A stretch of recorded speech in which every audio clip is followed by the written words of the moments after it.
Ayun mga idol, mapagpalang araw po sa lahat. Ayun, tuloy tayo sa ating mission mga idol. May naengkwentro ako pero sa awa ng Diyos mga idol, walang masamang nangyari sa atin at may nabihag akong nakita. Hindi lang ako alam kung sino yun, pero ang nasa isip ko mga idol, na kung hindi ko mga kasamahang vlogger yun, baka si Benji or si Gerson yung pipi. Marami akong iniisip kung sino talaga yung hawak nilang bihag, na sobrang kawawa, brutal yung ginawa nila. May isa akong nahuli mga idol na bandido. Gusto ko sana siyang tulungan na magbagong buhay. Pinakiusapan ko siya ng maayos, sumama sa akin para mabago yung buhay niya, dahil kawawa sila, ay biktima lang sila. Pero hindi nasahang pangyayari ay ng laban, kaya wala tayong magawa, dahil siyempre kailangan natin dipinsahan yung ating sarili. Mahirap naman kung tayo ang maano nila, kaya wala na akong nagawa mga idol, binaril ko na lang, patay. Kaya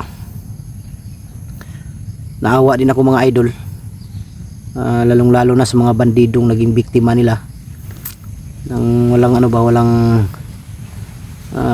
kaalam-alam sa mga nangyari, dahil sa pagiging na-hypnotize sila. Yun mga idol, kanina pa sana ako mag-umpisa video. Problema lang, hindi ako nakapag-video agad dahil kagabi pa lang sobrang lakas na ng ulan, hanggang kaninang umaga mga alas 9 yata huminto yung ulan. Kaya naghanap ako ng masilungan, at syempre kinuntak ko rin sila Kuya Bads kung saan sila banda. Itong area ko pala ngayon na pinuntahan, nandito daw sila. Hindi ko lang alam kung saan sila banda ngayon, basta ang sabi nila kung nandito daw sila sa area na to. Kaya yun ang ating napin ngayon, maglakbay tayo para makita natin sila. At naghanap ako ng masilungan, mabuti na lang may malaking puno ba, doon ako nagpasilong, nagbihis kasi basang basa ako kagabi mga idol. Pinalitan ko yung jacket ko, nagpalit din ako ng pangloob na t-shirt, dahil mahirap na baka magkasakit tayo kung basa yung damit nating sinusuot. Pero yung damit ko nandito sa bag, hindi naman siya mabasa mga idol, dahil nakabalot siya ng plastic.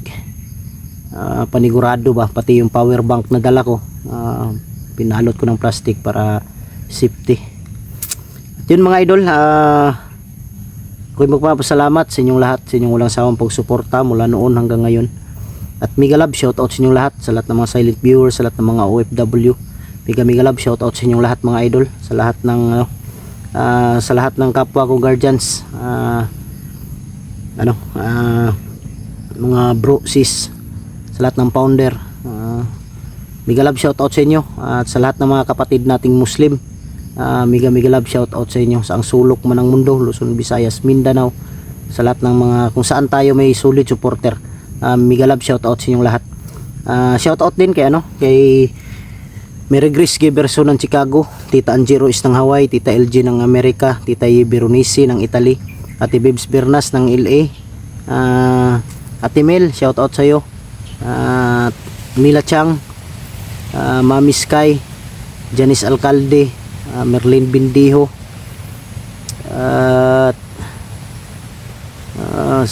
Team Kuwait, yan, Team Marlika. Mega love shoutout sa inyong lahat, sa lahat po.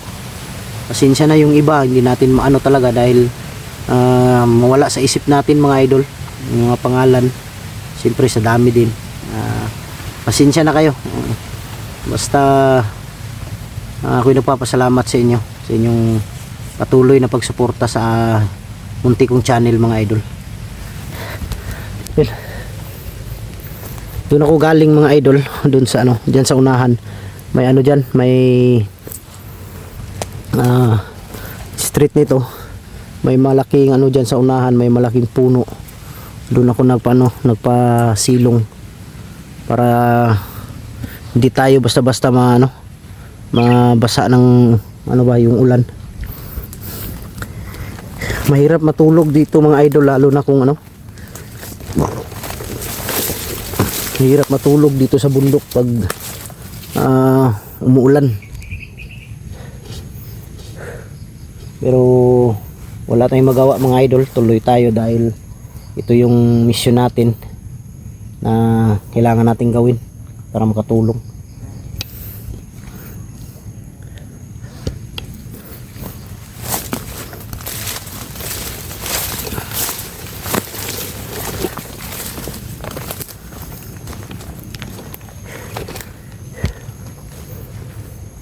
Yung baril ko nandito muna sa bag. Tingin ko safety naman dito, pero kung may makita man tayo, gamitan natin ng orasyon, silent kill, dahil dyan minsan kasi kung pagpaputok, siyempre malakas yung putok, marinig ng iba, lalong lalo na dito sa bundok, tahimik. Pag putok ng baril, ang tunog niyan malayo ang mararating, kaya marinig ng ibang bandido na sa malayo. Kaya yung putok kung saan banda, doon sila pupunta, kaya minsan marami yung nasasagupa namin.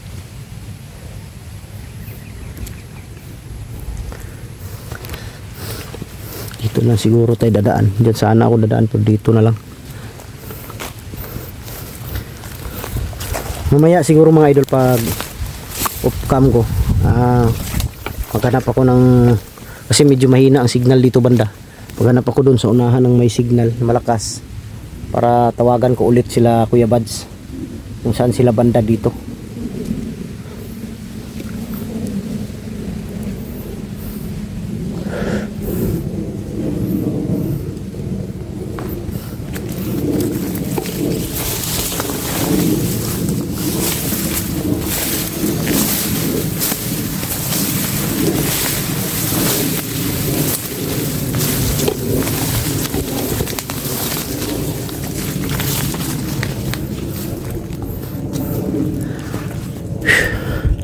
Sayang yung mga puno dito, pinuputo lang ng mga bandido.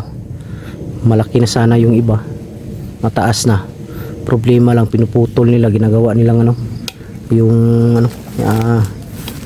iba ginagawa nilang panggatong, yung iba ginagawa nilang kubo para sa kanilang pagtambayan.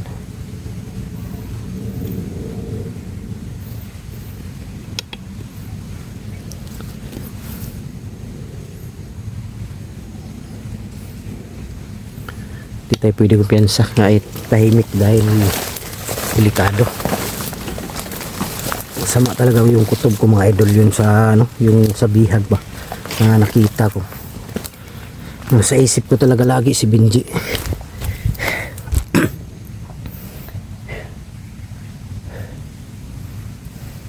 Masa pa naman yung asawa ni Benji na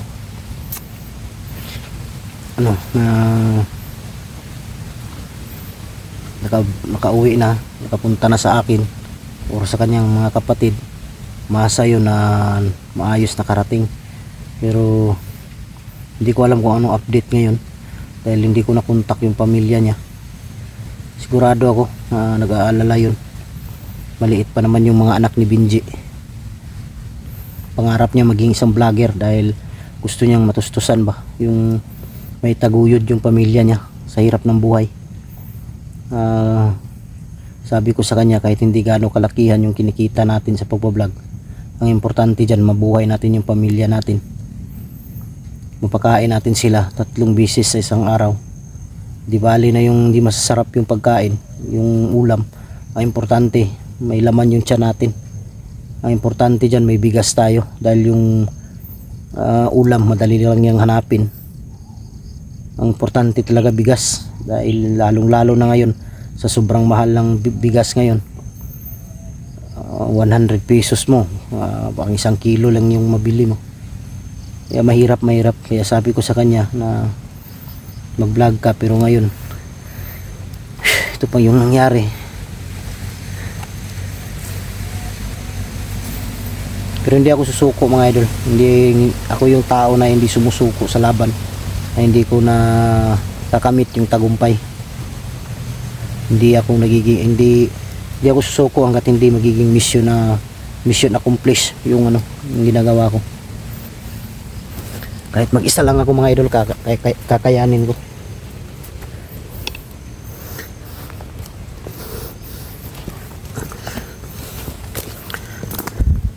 Dito sigurado ako ginawang daanan to.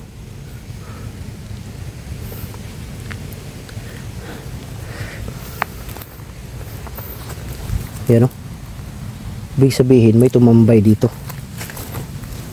Yan o.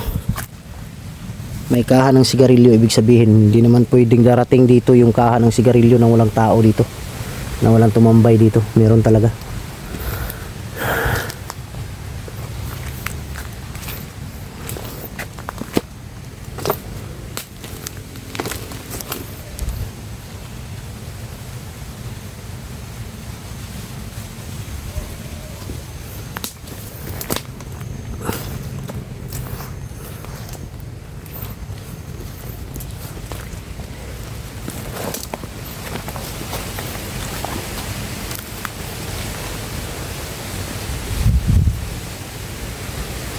Ito din daanan din to.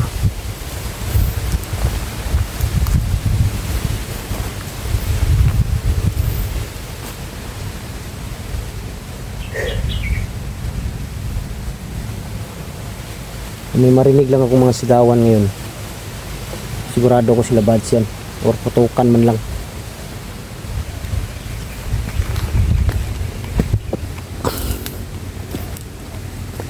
Patay. Putik kamay, buti na nakita ko agad.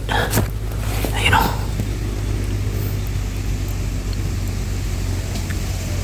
Buti na lang napansin ko. Dito din o, parang may kumalabog dito. Lah. Gago si Jackie Bird. Yung assassin.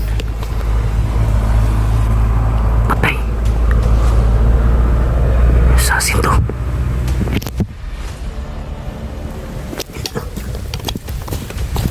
Brad. Si Buster niya. Musta Brad? Mira, dapat dari kay dapat dari sa mga mission tabang ko. Salamat kayo. Undan na tiga. Salamat kayo Brad. May gina ka. Pero may gina Ako na akong naobserbahan karon. Ha? Kasi ilang bihag karon. Akong kauban, katurag yapon nga akong gitabangan. Ang bihag nila? Oh, Kinsa ka na? Unsa istorya nila Brad? Unsa nadungog nimo? Sa bihag. akong nadungog dito Pero wala ko nakakuan sa pangalan. Pero ako ang pagtan-an ako dito akong kauban. Ang nabihag? Oh, Kinsa pangalan Brad? Kauban nimo Brad? Kaya na po ko gipangita nga bihag ba nga kauban ako. Nga buo kabalupod nga hindi ko alam, hindi ako sure kung nabihag ba talaga dahil nawala. kasi nung nakaraan, yung kasama ko wala dun sa kanila. Ang sabi daw, nung may nakakaalam, binihag daw.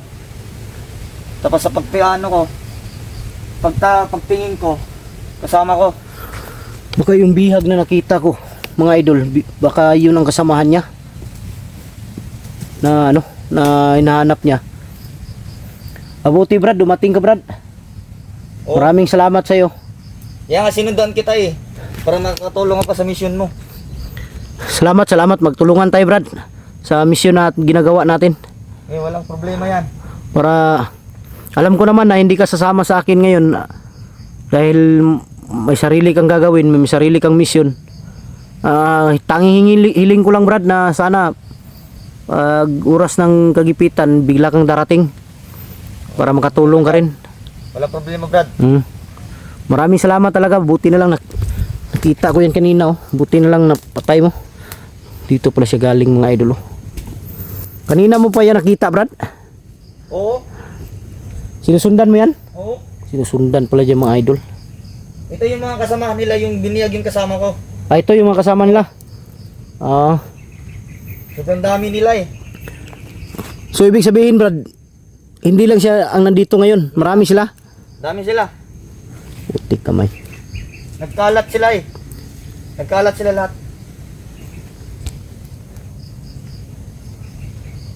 Wala sila dito. Baka dito na banda pinalagyan nila ng tao, baka nandun sila yung iba sa unahan. Baka andyan lang yan eh. Kaya hindi tayo pwedeng kumpiyansa, Brad. Dahil hindi natin alam ngayon kung anong mangyayari.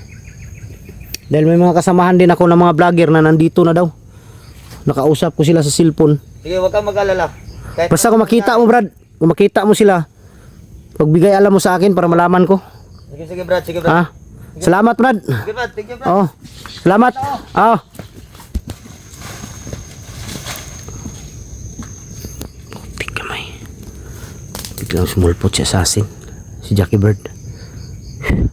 Kasamahan daw niya, nabihag. Duda ako baka yung nakita kong nabihag, baka kasamahan niya yun. Upka muna ako mga idol dahil di pwedeng makita to dito yung bangkay. Kailangan siguro itong ano, i-safety to. Yan.